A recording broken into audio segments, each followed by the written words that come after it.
কঠিন শাস্তি হবে। গুনাহ নিয়ে যদি কবরে যাও তাহলে কঠিন শাস্তি হবে। কি শাস্তি হবে? কঠিন শাস্তি হবে। ওই শাস্তি থেকে বাঁচতে হলে, ওই শাস্তি থেকে বাঁচতে হলে নেক আমল করতে হবে, ঠিক না বলেন? নেক আমল করতে হবে কি হবে না? না খালি শুধু গুনাহ করলে বাঁচে যাইবা, না না, নেক আমল করতে হবে, নেক আমল করতে হবে, নেক আমল করতে হবে। জাহান্নামের আগুন থেকে যদি বান্দা বাঁচতে পারো তাহলে তোমার জন্য জান্নাত, তোমার জন্য জাহান্নাম না, তোমার জন্য হলো জান্নাত। আর জাহান্নামের আগুন এমন কঠিন রে, জাহান্নামের আগুন এমন কঠিন, জাহান্নামের আগুনকে জ্বালানোর পর কালো বর্ণ হয়ে যাবে। সেই জন্য জাহান্নাম থেকে বাঁচতে হবে নি। জাহান্নামের আগুন কেমন?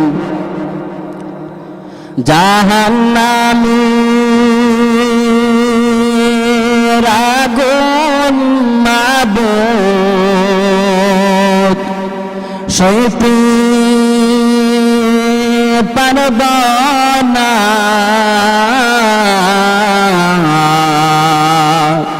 দুনিয়াতে না কান্দায়া আখিরে কান্দায় না, দুনিয়াতে না কান্দায়া আখিরে কান্দায় না। আজরাইল যেদিন ধরা দিবে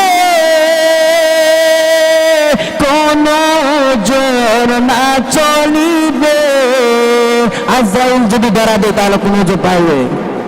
আজরাইল যেদিন ঘরের মধ্যে হাজির হয়ে যায়, আজরাইল যেদিন আপনার ঘরের দরজার মধ্যে হাজির হয়ে যায়, রেহাই পাইবা না, রেহাই পাইবা না। আজরাইল যেদিন ধরা দিবে কোনো জোর না চলিবে, প্রাণ পাখি উড়ে যাবে, প্রাণ পাখি উড়ে যাবে, রাখতে পারবে না। দুনিয়াতে না কান্দায়া আখের কান্দায় না, দুনিয়াতে না কান্দায়া মৌত কান্দায় না। মুনকার নাকি ফেরেশতা এসে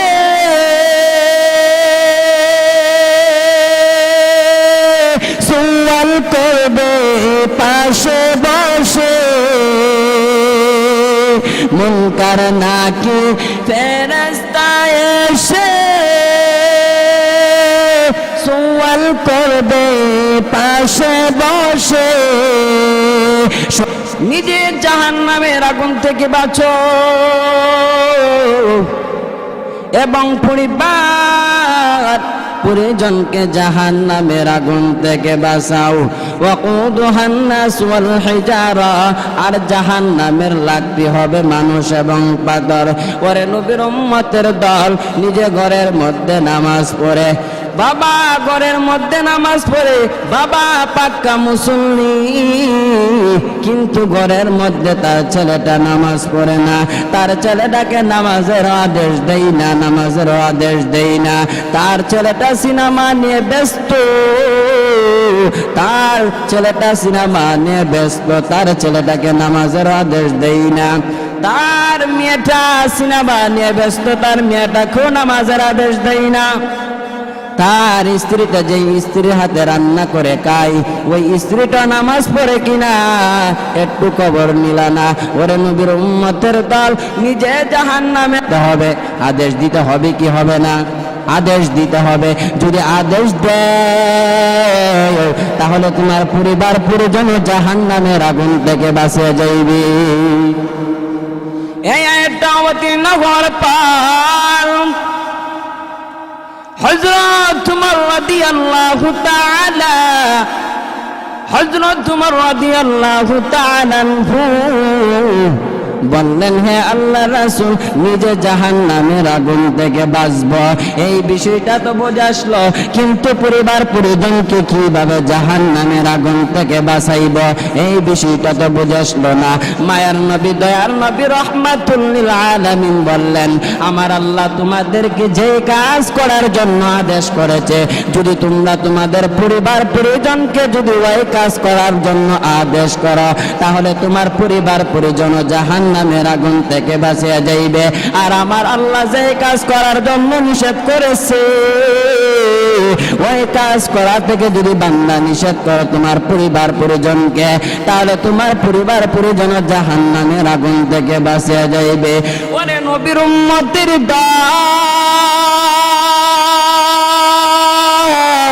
জাহান্নামের আগুন এমন কঠিন রে ভাই জাহান্নামের আগুন তো বান্দা সহ্য করতে পারবে না জাহান্নামের আগুন তো বান্দা সহ্য করতে পারবে না দুনিয়ার সাধারণ আগুন তো বান্দা সহ্য করতে পারে না তাহলে জাহান্নামের আগুন কিভাবে সহ্য করবে দুনিয়ার আগুন যদি গায়ের মধ্যে লেগে যায় দৌড়ে চলে যাও ডাক্তারের কাছে চলে যাও ফার্মেসির কাছে চলে যাও ঔষধ আনার জন্য ফার্মেসির কাছে চলে যাও আর জাহান্নামের আগুন এমন কঠিন রে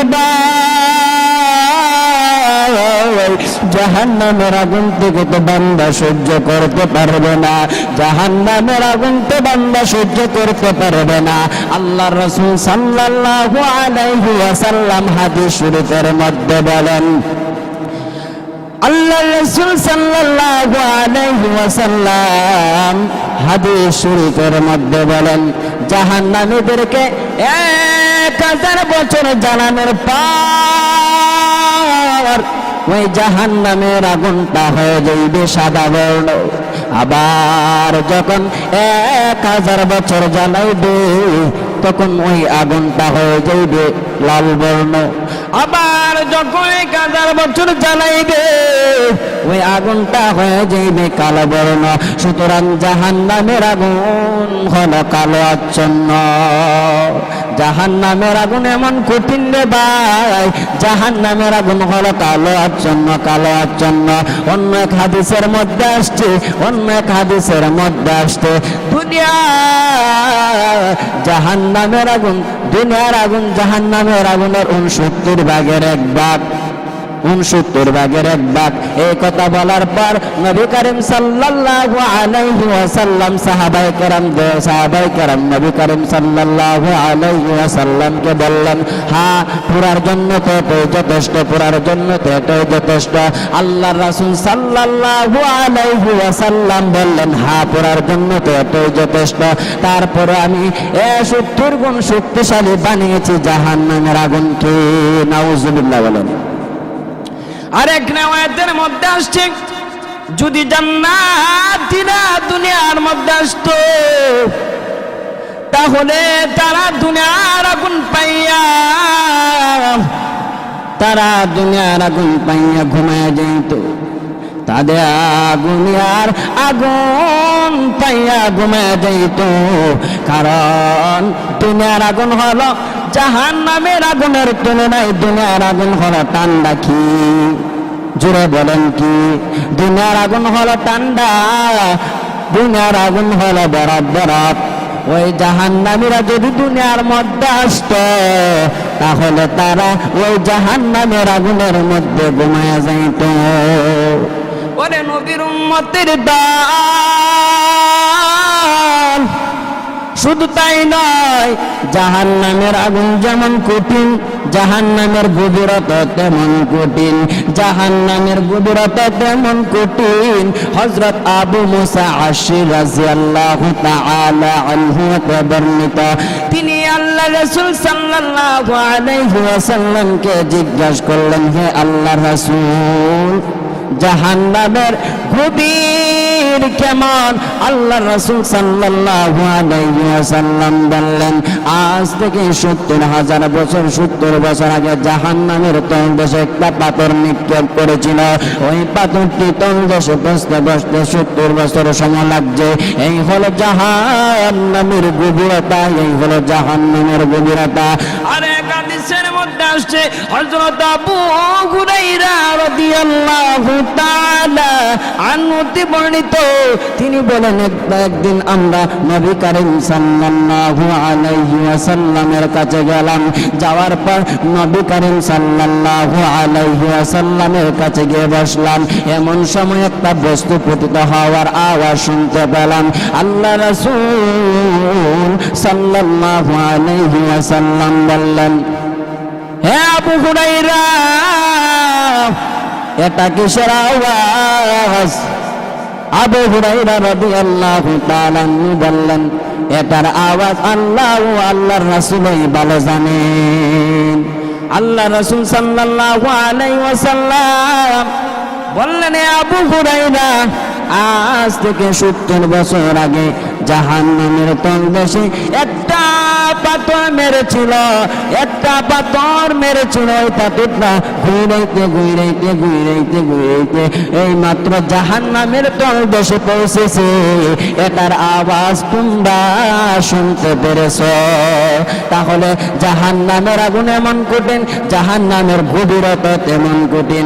70 বছর আগে 70 বছর আগে জাহান্নামের তল, 70 বছর আগে জাহান্নামের মধ্যে একটা পাথর ছেড়েছিল।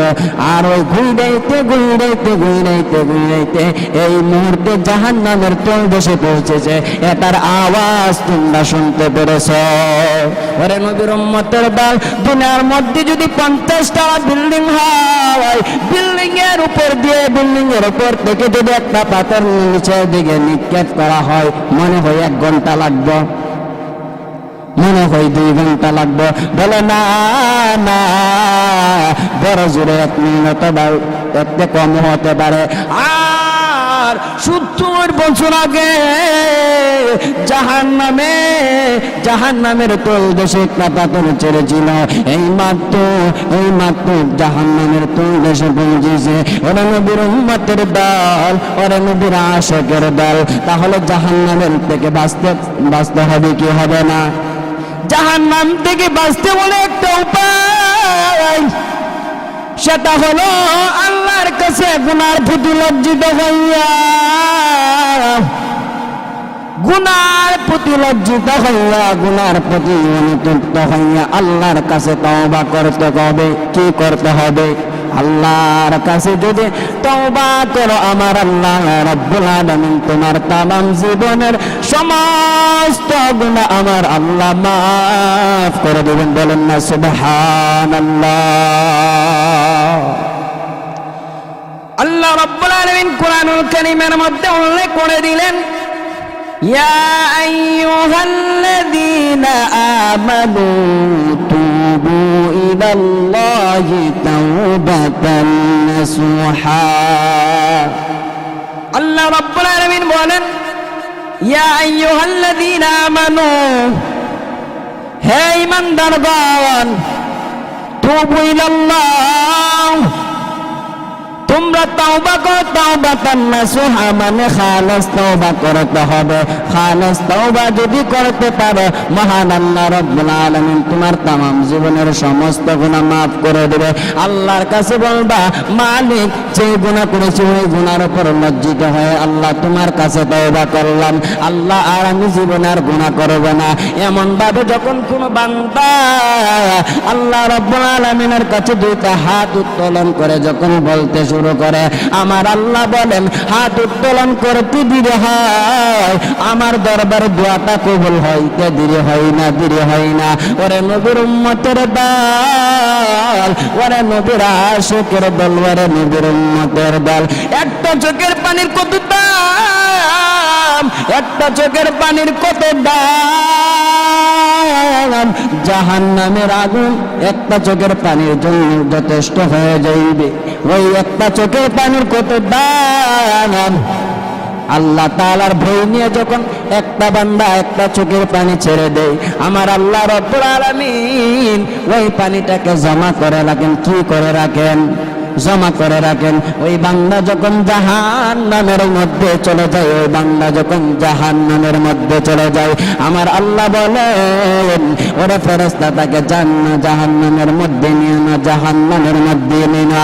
কারণ সেই বান্দা গুনাহ করার পর আমার কাছে দুনিয়াতে থাকা অবস্থায় আমার কাছে যখন গুনার প্রতি লজ্জিত হইয়া, গুনার প্রতি অনুতপ্ত হইয়া আমার কাছে যখন তাওবা করলো, তার তাল দুই খাল বেয়ে বেয়ে পানি প্রবাহিত হতে লাগলো।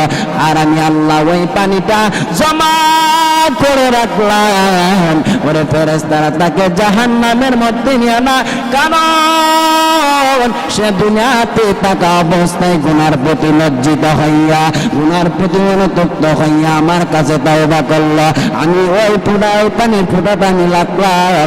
ওরে ফেরেশতারা তাকে জাহান্নামের মধ্যে নিয়ে না, জাহান্নামের মধ্যে নিয়ে না।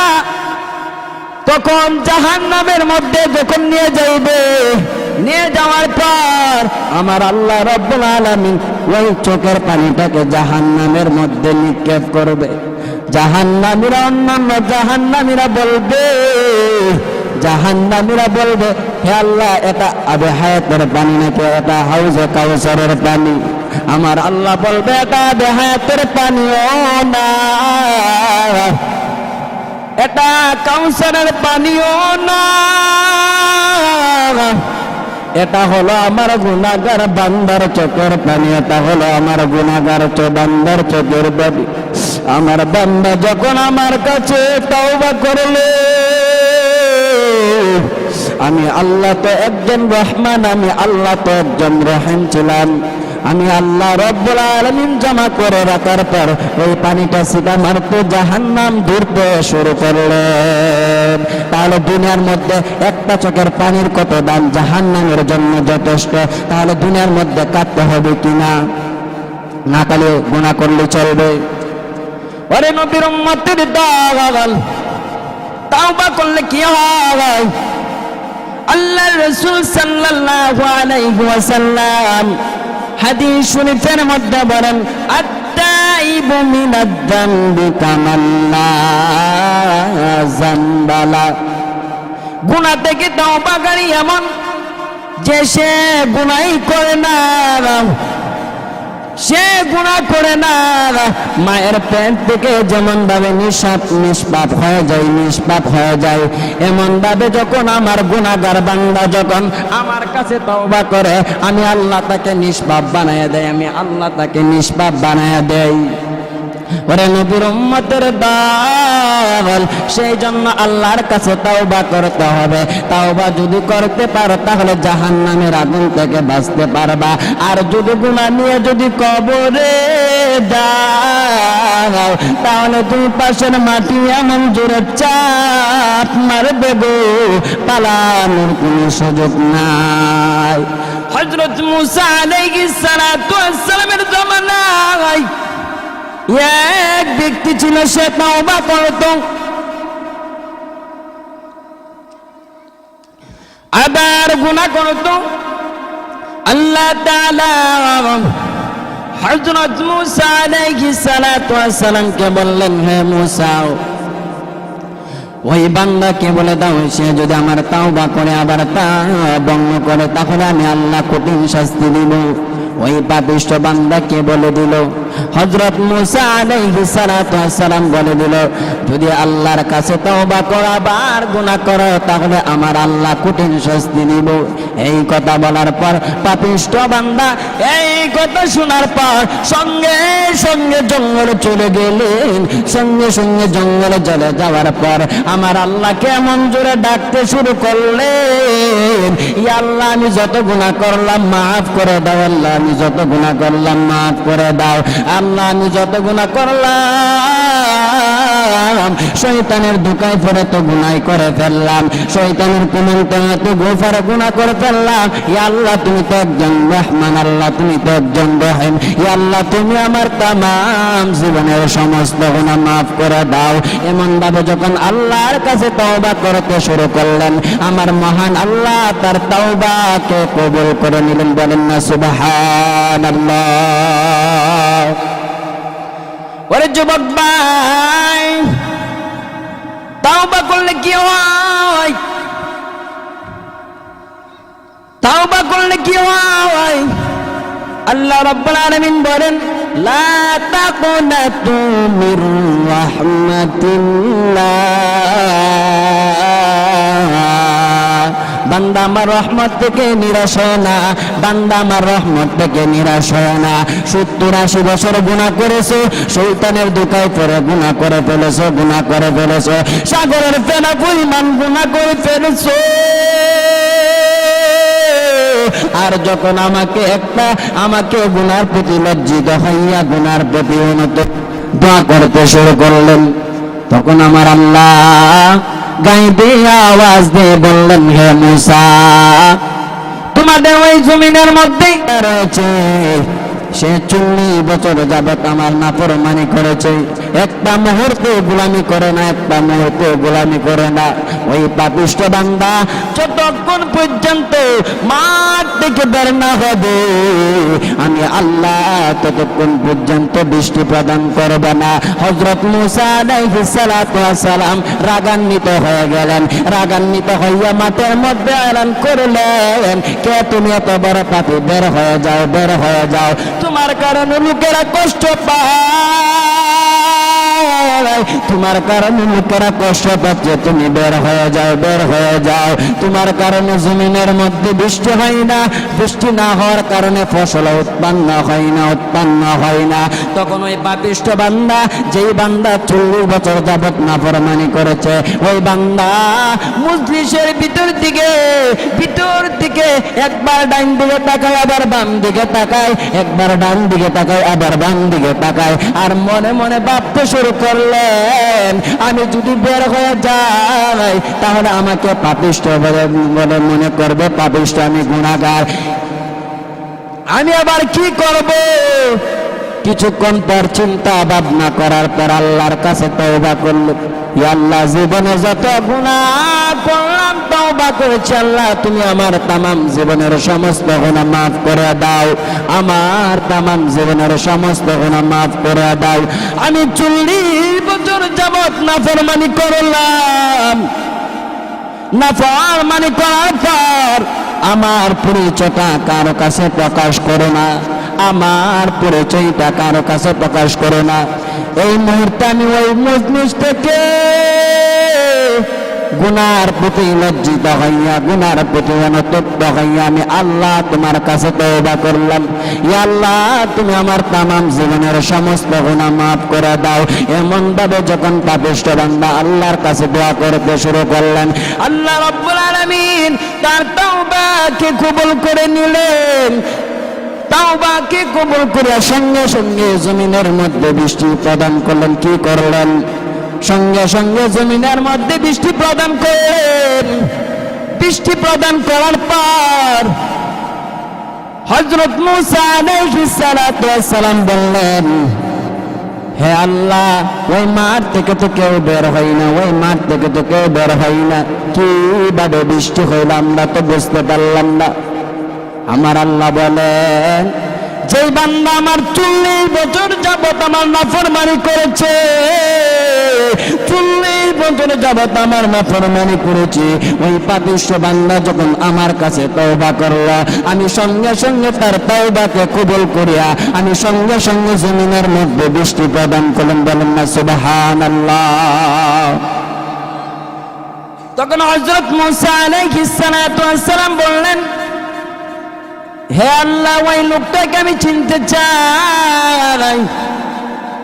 আমার আল্লাহ বললেন, ওই বান্দা আমার কাছে আমার নাফরমানি 40 বছর করেছে। কয় বছর করেছে? 40 বছর করেছে। আমি তার পরিচয় কারো কাছে দেই না, কার পরিচয় কারো কাছে দেই না। আর এই মুহূর্তে আমার বান্দা আমার কাছে যখন তাওবা করলো, আমি আল্লাহ তার তাওবাকে কবুল করে নিলাম। আর আমি আমার বান্দা বান্দিকে গীবত করা থেকে নিষেধ করেছি, তাহলে আমি আল্লাহ মহান স্রষ্টা হইয়া আমি আমার বান্দার গীবত কিভাবে করব? আমি আমার বান্দার গীবত কিভাবে করব? আমি আমার বান্দার গীবত কিভাবে করব?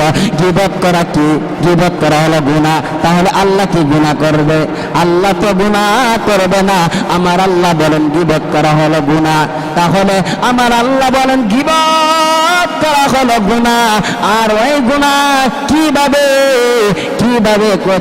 কিভাবে মাপ চাইতে হবে আল্লাহর কাছে? কিভাবে মাপ চাইতে হবে? অন্ধকার কবরে যদি গুনাহ নিয়ে কবরে যাও, তাহলে দুই পাশের মাটি এমন জোরে চাপ মারবে গো, পালানোর কোনো সুযোগ নাই। জাহান্নামের মধ্যে যেই ব্যক্তিকে একমাত্র হালকা শাস্তি দেওয়া হবে, কি শাস্তি দেওয়া হবে? হালকা, একমাত্র হালকা শাস্তি দেওয়া হবে। তার পায়ের জুতার ফিতা থাকবে কি এর আগুনের তৈরি, তার পায়ের জুতা থাকবে আগুনের তৈরি। ওই আগুনের তৈরির ফিতার উত্তাপে তার মস্তক গোলা পড়তে থাকবে, তার মস্তিষ্ক পড়তে থাকবে। আর সে জাহান্নামী বলবে, সাধারণ যে শাস্তি দিয়েছে জাহান্নামী বলবে, আমাকে মনে হয় কঠিন শাস্তি দিয়েছে। না না, তোমাকে হালকা শাস্তি দেওয়া হয়েছে। যদি হালকা শাস্তি দেওয়ার পর তার মাথার মস্তক গুনাহ পড়তে থাকে, তাহলে যদি গুনাহ করার পর আমার আল্লাহ যদি কঠিন শাস্তি দেয়, হালকা শাস্তি দেওয়ার কারণে মাথার মস্তক গুলা, তার মাথার মস্তিষ্ক গুলা পড়তে থাকবে। আর যদি কঠিন শাস্তি দেয়, কেমন হবে রে ভাই, কেমন হবে? আল্লাহ রাসূল সাল্লাল্লাহু আলাইহি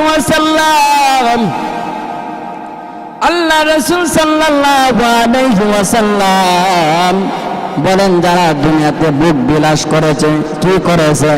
দুনিয়াতে যারা ভোগ বিলাস করেছে, আমার আল্লাহ কাল কিয়ামতের দিন তাদেরকে একত্রিত করবেন। কি করবেন? আমার আল্লাহ একত্রিত করিয়া জাহান্নামের মধ্যে তাদেরকে শোভা দিবেন। শোভা দেওয়ার পর আমার আল্লাহ তাদেরকে জিজ্ঞাসা করবেন, হ্যাঁ বান্দা, দুনিয়াতে কি তুমি কি আরাম আয়েশ করেছো? দুনিয়াতে কি তুমি আরাম আয়েশ করেছো? তখন ওই বান্দা জাহান্নামের ভয়ে বলবে, আমি কখনো আরাম আয়েশ দেখি না। অথচ দুনিয়ার মধ্যে আরাম আয়েশ দেখেছে, আরাম আয়েশে ফুর্তি করিয়া চলেছে। আর জাহান্নামের ভয়ে বলবে, আমি তো কখনো আমি আরাম আয়েশ পাই না। এই হলো জাহান্নামের ভয়াবহ অবস্থা। তারপর পৃথিবীর দুর্দশাগ্রস্ত একটা জান্নাত থেকে বের করবে। বের করার পর আমার আল্লাহ রাব্বুল আলামিন বলবে, তুমি কি কখনো দুঃখ কষ্ট পেয়েছো? তখন ওই জান্নাতি যে পৃথিবীর মধ্যে যে দুর্দশাগ্রস্ত একটা জাহান্নামী ছিল, ওই জাহান্নামী বলবে, জাহান্নামের ভয়ে বলবে, আমি তো কখনো আমার উপর কখনো মুসিবত আসে না, দুঃখ আসে না। কারণ জাহান্নামের ভয়ে তাদের জবান দিয়ে বলবে, আমরা তো কখনো দুনিয়ার মধ্যে আরাম আয়েশ করি না। জাহান্নামের ভয়ে বলবে, আমরা দুনিয়াতে বিশ্বরূপ দিছি না, আমরা দুনিয়াতে 5 তলা 10 তলা বিল্ডিং এর উপর ঘুমাইছি না। কারণ জাহান্নামের ভয়। কের ভয়? সাহাবায়ে কেরাম যাদের প্রতি আমার আল্লাহ খুশি ছিলেন,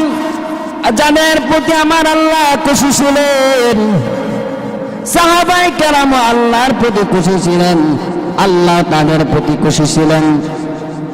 তারপর তাদের সামনে যখন জাহান্নামের আলোচনা করা হয়, তখন তাদের দু চোখ দিয়ে পানি পানি প্রবাহিত হইতে লাগলো।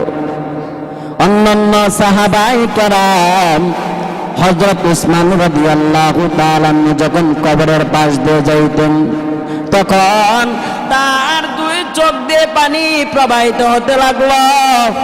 সাহাবায়ে কেরাম বলল, হে উসমান, তুমি তো এত কান্না করো না, মজলিসের মধ্যে এত কান্না করো না, তাহলে যখন কবরের পাশ দিয়ে আসো তখন তুমি এত কান্না করো কেন, এত কান্না করে কেন?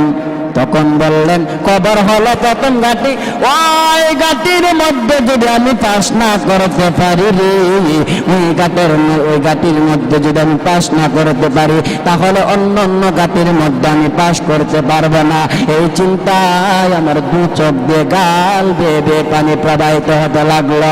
আমার দু চোখ দিয়ে গাল বেয়ে বেয়ে পানি প্রবাহিত হতে লাগলো, প্রবাহিত হতে লাগলো।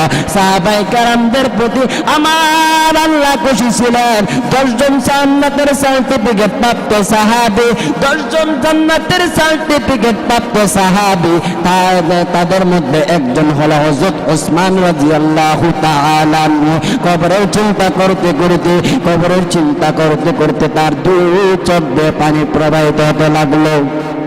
আর আমরা তো প্রতিদিন গুনাহ করি, আমরা তো প্রতিদিন গুনাহ করি। গুনাহ করার পর আমরা এমন এমন কাজ করে যে প্রত্যেক দিন যে গুনাহ করি আমরা জাহান্নামের লাকড়ির মতো গুনাহ করে জাহান্নামের লাকড়ি হয়ে যাব। আমরা এমন গুনাহ করি, এমন গুনাহ করি, তারপরে আমরা আমাদের দুই চোখ দিয়ে পানি বের হয় না। ওরে নবীর উম্মতের দল, কবরের আযাবের বইয়ে তো পাথরও কাঁদে, কি কাঁদে? পাথরও কাঁদে। কবরের আযাবের বই ঘুরো কাঁদে। পাশে একটা কবরস্থান, ওই কবরস্থানের মধ্যে যদি তুমি ওই একটা গরুটাকে কুটা দাও, কুটা দেওয়ার পর ওই গরুটা তো জাহান্নামের ভয়াবহ অবস্থা দেখতাছে, একবার ওদিকে দৌড়ায় আবার ওদিকে দৌড়ায়, একবার ওদিকে দৌড়ায় আবার ওদিকে দৌড়ায়। কারণ আমরা তো আশরাফুল মাখলুকাত, তো আমরা দেখতে পারি নাই। মানুষ এবং জিন যারা সকল প্রাণী আওয়াজ শুনতে পায়, মানুষ এবং জিন জাহান্নামের ভয়াবহ অবস্থা দেখে না। গুরু জাহান্নামের বয়ে কাঁদে, পাথর কাঁদে, আর আমরা মুমিন বান্দা আমাদের চোখ দিয়ে একটা পানি বের হয় না। কারণ আমাদের চোখ পাথরের মতো শক্ত হয়ে গেছে, আমাদের চোখ পাথরের মতো শক্ত হয়ে গেছে। শক্ত হওয়ার কারণে আমরা আমাদের গুনাহটা মাফ করতে পারি না। আমরা আমাদের দুই চোখ দিয়ে পানি বের হই না, আমাদের দুই চোখ দিয়ে পানি বের হই না। আরে কপাল গোরা, আল্লাহ তাআলার কোরআনকে কি মিথ্যা মনে করেছো? আল্লাহ রাসূলুল্লাহ সাল্লাল্লাহু আলাইহি ওয়াসাল্লামের হাদিসকে কি মিথ্যা মনে করেছো? রাসূলুল্লাহ সাল্লাল্লাহু আলাইহি ওয়াসাল্লামের হাদিসকে কি মিথ্যা মনে করেছো? আল্লাহর কোরআনের আওয়াজ এক যারা পরিমাণ যদি গুনাহ নিয়ে যাও তাহলে দুই পাশের মাটি এমন জোরে চাপ দিবে, এক বাজুর হাঁটি অপর বাজু ভেঙে তছনছ হয়ে যাইবে। ওরে নবীর উম্মতের দল, সেই জন্য সাহাবায়ে কেরাম জান্নাতের সার্টিফিকেট প্রাপ্ত, তারপরও তারা এত কান্না করতেন। ওরে নবীর উম্মতের দল, ঘরের মধ্যে বাবা মারা গেছে, আত্মীয় স্বজন সবাই কান্দে, আত্মীয় স্বজন সবাই কান্দে, কিন্তু ওই অদম বান্দারা কান্দে না। আত্মীয় স্বজন মা মারা গেছে, বাবা মারা গেছে, সবাই কান্দে কান্দে দুই চোখের পানি ছেড়ে ছেড়ে দিয়ে কান্দে। আর ওই ঘরের মধ্যে তার ছেলে, ঘরের মধ্যে তার মেয়ে, ওই মেয়ের চোখ দিয়ে একটা ফোঁটা পানি বের হয় না। আর আত্মীয় স্বজনদের মুখে, আত্মীয় স্বজনদের চোখ দিয়ে গাল বেয়ে বেয়ে পানি প্রবাহিত হতে লাগলো। ওরে কপাল ফুরা, তাওবা করিয়া যদি কবরে না যাও, গুনাহ নিয়ে যদি কবরে, কঠিন শাস্তি হবে। গুনাহ নিয়ে যদি কবরে যাও তাহলে কঠিন শাস্তি হবে। কি শাস্তি হবে? কঠিন শাস্তি হবে। ওই শাস্তি থেকে বাঁচতে হলে, ওই শাস্তি থেকে বাঁচতে হলে নেক আমল করতে হবে, ঠিক না বলেন? নেক আমল করতে হবে, কি হবে না? না খালি শুধু গুনাহ করলে বাঁচে যাইবা, না না, নেক আমল করতে হবে, নেক আমল করতে হবে, নেক আমল করতে হবে। জাহান্নামের আগুন থেকে যদি বান্দা বাঁচতে পারো তাহলে তোমার জন্য জান্নাত, তোমার জন্য জাহান্নাম না। তোমার জন্য হলো জান্নাত। আর জাহান্নামের আগুন এমন কঠিন রে, জাহান্নামের আগুন এমন কঠিন, জাহান্নামের আগুনকে জ্বালানোর পর কালো বর্ণ হয়ে যাইবে। সেই জন্য জাহান্নাম থেকে বাঁচতে হবে নি। জাহান্নামের আগুন কেমন? জাহান্নামের আগুন মাবুদ সইতে পারব না,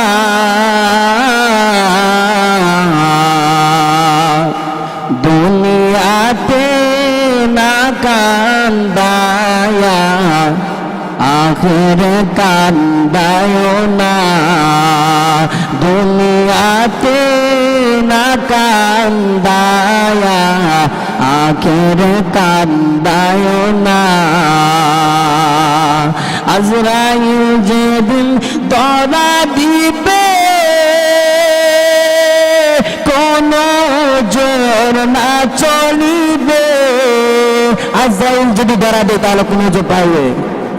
আজরাইল যেদিন ঘরের মধ্যে হাজির হয়ে যায়, আজরাইল যেদিন আপনার ঘরের দরজার মধ্যে হাজির হয়ে যায়, রেহাই পাইবা না, রেহাই পাইবা না। আজরাইল যেদিন ধরা দিবে কোনো জোর না চলিবে, প্রাণ পাখি উড়ে যাবে, প্রাণ পাখি উড়ে যাবে, রাখতে পারবে না। দুনিয়াতে না কান্দায়া আখের কান্দায় না, দুনিয়াতে না কান্দায়া মৌতে কান্দায় না। মুনকার নাকি ফেরেশতা এসে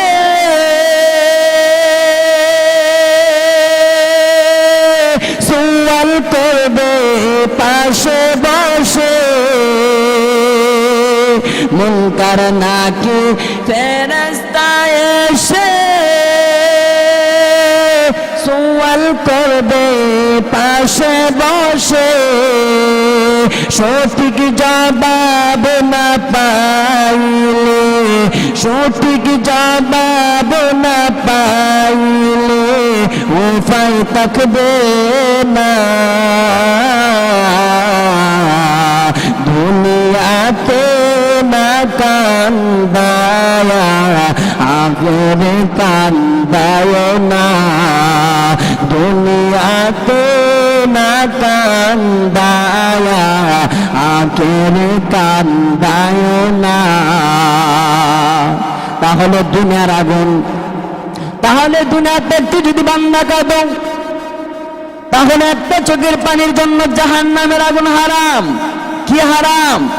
একটা চোখের পানি যখন কোনো বান্দা আল্লাহ তাআলার ভয় নিয়ে, যখন কোনো বান্দা আল্লাহর কাছে তওবা করিয়া, যখন কোনো বান্দা আল্লাহর কাছে তওবা করিয়া, যখন কোনো বান্দা একটা চোখের পানি ছেড়ে দেয়, আমার আল্লাহ রব্বুল আলামিন তার তওবাকে কবুল করিয়া আর ওই চোখের পানিটা আল্লাহর কাছে জমা রাখে। আর তুমি যদি জাহান্নামের মধ্যে চলে যাও, জাহান্নামের মধ্যে চলে যাওয়ার পর আমার আল্লাহ ওই চোখের পানিটা ছিটা মারতে জাহান্নাম দৌড়তে শুরু করবে। তাহলে কবরের মধ্যেই আল্লাহ রাসূল সাল্লাল্লাহু আলাইহি ওয়াসাল্লাম সাহাবায়ে কেরামদেরকে সম্মান করে বললেন, হে সাহাবীরা, তোমরা বেশি বেশি করে কাঁদো, কারণ কাল কিয়ামতের দিন জাহান্নামীরা এত কান্না করতে থাকবে রে, এত কান্না করতে থাকবে, তাদের দুই চোখ দিয়ে পানি বের হয়ে হতে হতে হতে হতে তাদের দুই চোখের পানি শেষ হয়ে যাইবে। শেষ হওয়ার পর ওই পানিটা নদী হয়ে যাইবে। কি হয়ে যাইবে? ওই পানিটা নদী হয়ে যাইবে। পানি শেষ হওয়ার পর তার পানি একেবারে শেষ, চোখ থেকে একেবারে শেষ। তারপর রক্ত বাইর হবে, রক্ত বাইর হবে, আর পানি আর রক্ত মিলিয়া একটা নদী হবে, আর ওই নদী দিয়ে নৌকা চলাচল করবে। এত কান্নাকাটি করার পর, এত কান্নাকাটি করার পর পর নদী নালা নদী হয়ে গেছে, তো কান্নাকারি করার পরও কোনো কাম হবে না। কারণ কোনো কাম হবে না, জাহান্নাম কাঁদার জায়গা না, জাহান্নামের মধ্যে কাঁদলে চলবে না। কাঁদতে হবে কোথায়? কাঁদতে হবে কোথায়? দুনিয়ার মধ্যে কাঁদতে হবে। ওরে নবীর উম্মতের দল, এই দুনিয়াটা হলো পরীক্ষার হল। কি হল? এই দুনিয়াটা হলো পরীক্ষার হল। ফারিকুম ফিল জান্নাতি ওয়া ফারিকুম ফিস সাঈদ। একটা রাস্তা হলো জান্নাতের, আর একটা রাস্তা হলো জাহান্নামের। একটা রাস্তা কি এর? একটা রাস্তা হলো জান্নাতের, আর একটা রাস্তা হলো জাহান্নামের। ওই জান্নাতে চলার স্বাধীনতা আমার আল্লাহ তাআলা দান করলেন, ওই জাহান্নামে চলার স্বাধীনতা আমার আল্লাহ তাআলা দান করলেন। বান্দা কিভাবে জান্নাতে যাইবা, বান্দা কিভাবে জান্নাতে যাইবা, বান্দা কিভাবে জাহান্নামে যাইবা, আমার আল্লাহ রাব্বুল আলামিন তোমাকে বিবেক বুদ্ধি জ্ঞান দিয়েছে, দেই নাকি দিয়েছে কি দেই নাই? বিবেক বুদ্ধি জ্ঞান দিয়েছে। ওই বিবেক বুদ্ধি জ্ঞান দ্বারা চিন্তা করো কোনটা ভালো কোনটা খারাপ, কোনটা ভালো কোনটা খারাপ। ওরে নবীর উম্মতের দল, যদি আপনি আপনাদের ছেলে মেয়েদেরকে, আপনারা যদি আপনাদের ছেলে মেয়েদেরকে যদি বলেন সন্তান, যদি তুমি বামের রাস্তায় যাও তাহলে কঠিন বিপদ হবে, আর যদি বামের রাস্তায় যাও তাহলে সহজভাবে যাইতে পারবা। এখন সন্তান যদি আপনার কথা না শুনিয়া যদি বামের রাস্তায় দিয়ে চলে যায়, চলে গিয়ে যদি বিপদে পড়ে, তাহলে তোমার আপনাদের দায় আছে কি নাই? কোনো দায় নাই, কোনো দায় নাই। আমার আল্লাহ বিবেক বুদ্ধি জ্ঞান দিয়েছে, আমার আল্লাহ বিবেক বুদ্ধি জ্ঞান দিয়েছে, আমার আল্লাহ বিবেক বুদ্ধি জ্ঞান দিয়েছে। কোনটা রাস্তা জান্নাতের আর কোনটা জাহান্নামের রাস্তা আমার আল্লাহ বিবেক বুদ্ধি জ্ঞান দিয়েছে। ওই বিবেক বুদ্ধি জ্ঞান দ্বারা চিন্তা করো, চিন্তা করলে তুমি জান্নাতের রাস্তা পেয়ে যাইবা। দুনিয়াটা হলো পরীক্ষার হল, ওই দুনিয়াটা হলো পরীক্ষার হল। খারাপও করতে পারবা, গুনার কাজও করতে পারবা। বান্দা গুনার কাজও করতে পারবা, নেকি কাজের নয় নেকি কাজও করতে পারবা। যখন মাদ্রাসার মধ্যে পরীক্ষা হয়, কি হয়? স্কুলের মধ্যে যখন পরীক্ষা হয়, মাদ্রাসার মধ্যে যখন পরীক্ষা হয়, যখন ছাত্র সবাই হলের মধ্যে ঢুকে যায়, হলের মধ্যে ঢোকার পর তখন শিক্ষকেরা চেয়ার নিয়ে বসে থাকে না, তাকে তাহলে তারা বসে থাকে, শিক্ষকরা বসে থাকে। বসে থাকার পর ওই শিক্ষকের সামনে ছাত্ররা ভুল লিখতেছে। কি লিখতেছে? ভুল লিখতেছে। আরেক ছাত্র সঠিক লিখতেছে, কিন্তু হুজুরে এটা বলে না, হে ছাত্র তুমি তো ভুল লিখতেছ, কারণ এটা হলো পরীক্ষার হল, এটা হলো পরীক্ষার হল। বান্দা খারাপ বান্দা ভুল লিখতে পারবে, বান্দা সঠিক লিখতে পারবে। ফলাফলের বেলা বোঝা যাইবে ফিলের ছাত্র নাকি পাশের ছাত্র। ফলাফলের বেলা বোঝা যাইবে ফিলের ছাত্র নাকি পাশের ছাত্র। ঠিক তেমনি ভাবে আমার আল্লাহ রব্বুল আলামিন তোমাদেরকে জাহান শক্তি দিয়েছে, জাহান শক্তি দিয়ে তোমরা বিবেক চিন্তা করে করে করে করে চলো। তোমরা যদি ভালো কাজ করতে পারবা, কাল কিয়ামতের দিন তোমরা ফিলের ছাত্র নাকি পাশের ছাত্র এটা হবে কাল কিয়ামতের দিন। তুমি জান্নাতি নাকি জাহান্নামে এটা কাল কিয়ামতের দিন আল্লাহ জানেন। জানেন কি না?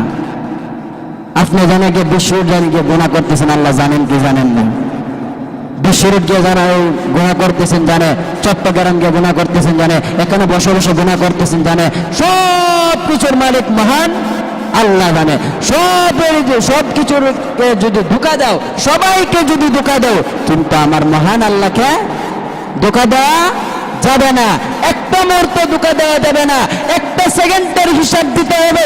ওই হিসাব যদি বান্দা না দিতে পারো, বান্দা একটা পা সামনে বাড়াইবার সুযোগ পাইবে না, একটা পা সামনে বাড়াইবার সুযোগ পাইবে না, একটা পা সামনে বাড়াইবার সুযোগ পাইবে না। সেই জন্য সুন্দরভাবে নামাজ পড়ো, সুন্দরভাবে রোজা রাখো, হজ করো, যাকাত দাও। আল্লাহ রাব্বুল আলামিনের বিধি বিধান পুঙ্খানুপুঙ্খানুভাবে সুন্দরভাবে যদি বান্দা পালন করতে পারো, আমার আল্লাহ রাব্বুল আলামিন তোমাদেরকে এমন একটা জান্নাত দান করবে যে জান্নাত বান্দা চোখেও দেখতে পারে না। ওরে নবীর উম্মতের দল, ওরে নবীর আশিকের দল, দুনিয়ার মধ্যে সবচেয়ে গরিব ব্যক্তিকে একদিন সাহাবায়ে কেরামদেরকে নবী করিম সাল্লাল্লাহু আলাইহি ওয়াসাল্লাম সাহাবায়ে কেরামদেরকে বললেন, হে সাহাবীরা, তোমরা কি জানো তোমাদের মধ্যে সবচেয়ে গরিব ব্যক্তিকে? তোমাদের মধ্যে সবচেয়ে গরিব ব্যক্তিকে? সাহাবায়ে কেরাম বললেন, আমরা তো জানি যার টাকা নাই পয়সা নাই সে হলো সবচেয়ে গরিব। আমার নবী বলেন, না না, আমার নবী বলেন, না না না, আমার উম্মতের মধ্যে সবচেয়ে গরিব ব্যক্তি হলো যে ব্যক্তি নেক আমল না নিয়ে কবরের মধ্যে আসে, সে হলো সবচেয়ে গরিব, সে হলো সবচেয়ে গরিব। ওরে সাহাবায়ে কেরাম, তোমরা মনে করেছো যার টাকা নাই পয়সা নাই সে মনে সবচেয়ে গরিব? না না, আমার উম্মতের মধ্যে সবচেয়ে গরিব ব্যক্তি হলো ওই ব্যক্তি যে ব্যক্তি নেক আমল ছাড়া অন্ধকার কবরের মধ্যে যায়, সে হলো সবচেয়ে গরিব। অর্থাৎ নামাজ রোজা হজ যাকাত আদায় না করিয়া যদি অন্ধকার কবরের মধ্যে যদি চলে যাও, তাহলে অন্ধকার কবরের মধ্যে চলে যাওয়ার পর আপনার আমল নামার মধ্যে কিছু থাকবে না, আপনার আমল নামা কি হয়ে যাবে? শূন্য হয়ে যাইবে। আর যদি আমল নামার মধ্যে যদি নেকি থাকে, দুনিয়াতে থাকা অবস্থায় অন্যের উপর জুলুম করেছ, আমাদের সমাজের মধ্যে এমন লোক আছে কি নাই অন্যের উপর জুলুম করেনি? অন্যের উপর জুলুম করেনি, জুড়ে বলেন। অন্যের উপর জুলুম করে, অন্যের হকটা নষ্ট করেনি। অন্যের হকটা নষ্ট করে তো অন্যের হকটা নষ্ট করেছে, তাহলে এটার হিসাব দিতে হবে। তো কিভাবে দিতে হবে? এটার হিসাব হবে নেক আমলের বিনিময়। কি এর বিনিময়? নেক আমলের বিনিময়। নেক আমলের বিনিময়ে একটা হিসাব দিতে হবে। এইটার হিসাব দিতে হবে নেক আমলের বিনিময়। তোমার আমল নামার মধ্যে যদি নেকি থাকে, আর আরেক বান্দার লাইল কাটতে লাইছ, ক্ষেতের লাইল কাটতে লাইছ, ওই বান্দার হক নষ্ট করেছ, ওই বান্দার আমল নামার মধ্যে তোমার নেকিগুলি চলে যাবে। আর ওই যে বান্দার হক নষ্ট করেছ, ওই বান্দার গুনাহগুলি তোমার আমল নামার মধ্যে চলে যাবে। পরিশেষে তুমি, তোমার কাছে নেক ছিল, পরিশেষে তুমি জাহান্নামী হয়ে যাবে। ওরে নবীর উম্মতের দাওয়ান, সেই জন্য আমার নবী বলেন, সবচেয়ে গরিব ব্যক্তি হলো আমার উম্মতের মধ্যে সবচেয়ে গরিব ব্যক্তি হলো যে ব্যক্তি নেক আমল নিয়ে কবরে আসে। নেক আমল ছাড়া কবরের মধ্যে আসে, সে হলো সবচেয়ে গরিব, সে হলো সবচেয়ে গরিব, সে হলো সবচেয়ে গরিব। আল্লাহ হক যেমন আমার, আল্লাহর হক যেমন নামাজ রোজা হজ যাকাত আল্লাহর হক কিনা, আল্লাহর হক আদায় করতে হবে কি হবে না? আল্লাহর হক আদায় করতে হবে। ঠিক তেমনি ভাবে বান্দার একটা হক আছে, বান্দার হক আছে। দুনিয়াতে থাকা অবস্থায় বান্দার হক নষ্ট করেছ, বান্দার হক নষ্ট করেছ, অন্যের গাছের ফল চুরি করেছ, আম চুরি করেছ, জাম চুরি করেছ, কাঁঠাল চুরি করেছ, কলা চুরি করেছ, এটার হিসাব দিতে হবে, এটার হিসাব দিতে হবে। এইটা যদি দুনিয়াতে থাকা অবস্থায় যদি তার কাছ থেকে ক্ষমা নিয়ে নাও তাহলে ভালো। আর যদি এই গুনাহ নিয়ে যদি অন্ধকার কবরে যাও, আমার আল্লাহ বলবে বান্দার হক হলো বান্দা থেকে আদায় করে নাও, আর আমার হক হলো আমি আল্লাহ মাফ করে দিতে পারি, মাফ করে দিতে পারি, আবার মাফ না করে দিতে পারি। শাস্তি দিয়া দিয়া দিয়া দিয়া তোমাদেরকে আমি জান্নাতের মধ্যে নিব, শাস্তি দিয়া দিয়া তোমাদেরকে জান্নাতের মধ্যে নিয়ে নিব। আমি আল্লাহ তোমাদের হক, আমার হক আমি আল্লাহ মাফ করে দিতে পারি, কিন্তু বান্দার হক আল্লাহ মাফ করবে না। দুনিয়াতে থাকা অবস্থায় অন্যের উপর জুলুম করলে, অন্যের ক্ষেত নষ্ট করলে, অন্যকে মাইরা লইলে মামলা করে সরাইল থানায়। কোথায়? বিভিন্ন ডিস্ট্রিক্টের মধ্যে তার মামলা করে, মামলা করে এক পার্টি 1 লক্ষ টাকা দেয়, আর এক পার্টি 2 লক্ষ টাকা দেয়। শেষ কি? শেষ। জাহান্নামের মধ্যে তা চলবে না। কি তা চলবে? কি চলবে? নেক আমল। জাহান্নামের মধ্যে নেক, জান্নাতের মধ্যে নেক আমল চলবে। আমি টাকা ছিল, আমার টাকা ছিল, আমার বাবা এমপি ছিল, আল্লাহর কাছে গিয়ে যদি ফেরেশতার কাছে গিয়ে যদি ক আমার বাপ এমপি ছিল, আমার বাপ মন্ত্রী ছিল, আমার বাপ লক্ষ লক্ষ টাকা ছিল, পান্ডারে 4টা বাড়ি, ঢাকা 5টা বাড়ি, এটা করলে চলবে? এটা করলে চলবে? এটা করলে চলবে না, চলবে না। তাহলে সেই জন্য বান্দার হক হলো বান্দা থেকে আদায় করতে হবে। কি করতে হবে? বান্দা থেকে আদায় করতে হবে। আর আল্লাহর হক হলো নামাজ। নামাজ হলো আল্লাহর হক। আল্লাহ মাফও করতে পারে, মাফ নাও করতে পারে। ওরে নবীর উম্মতের দল, আল্লাহ রাব্বুল আলামিন কোরআনুল কারীমের মধ্যে উল্লেখ করে দিলেন, ওয়া মা খালাকুতুল জিন্না ওয়াল ইনসা ইল্লা লিয়াবুদুন। আল্লাহু আকবার, আল্লাহু আকবার বলেন। আল্লাহ রাব্বুল আলামিন বলেন, আমি মানব জাতি এবং জিন জাতিকে একমাত্র সৃষ্টি করলাম আমার গোলামি করার জন্য, আমার দাসত্ব করার জন্য, নাকি অন্য কোন জিনিসের জন্য সৃষ্টি করেছে? আমার আল্লাহ বলেন, মানুষ এবং জিন জাতিকে আমি সৃষ্টি করলাম আমার গোলামি করার জন্য। তাহলে আল্লাহর গোলামি করতে হবে কি হবে না? আল্লাহর গোলামি হলো নামাজ পড়তে হবে, রোজা রাখতে হবে, হজ করতে হবে, যাকাত দিতে হবে, সুন্দরভাবে যাকাত দিতে হবে, নামাজটা পড়তে হবে। যদি নামাজ পড়ে যদি সুন্দরভাবে কবরের মধ্যে চলে যাও, নেক আমল নিয়ে যদি কবরের মধ্যে চলে যাও, তাহলে জান্নাতের মধ্যে আমার আল্লাহ তোমাকে স্থান দেবে, আমার আল্লাহ তোমাকে স্থান দেবে। তাহলে জান্নাতের চাবি হলো নামাজ, আর নামাজের চাবি হলো ওযু। ওই জান্নাতের চাবি হলো নামাজ, আর জান্নাতের চাবি হলো নামাজ, আর নামাজের চাবি হলো ওযু। তাহলে ওযু এখন শীতের দিন আইতাছে, এখন শীতের দিন আইতাছে, ওই না করে দূর মারবো। আরে নামাজ পড়াইছি, আরে আমি সবসময় নামাজ পড়াইছি, সবসময় কিতা গো আনতেছি। আমি যে দিনে নামাজ পড়তে পড়তে আমার টেন্ডা কর ফেলে দিছি। ফেরেশতারা কই দৌড়ো, তুই তো নামাজ পড়ছো, তোর নামাজ হইতে হইছে না।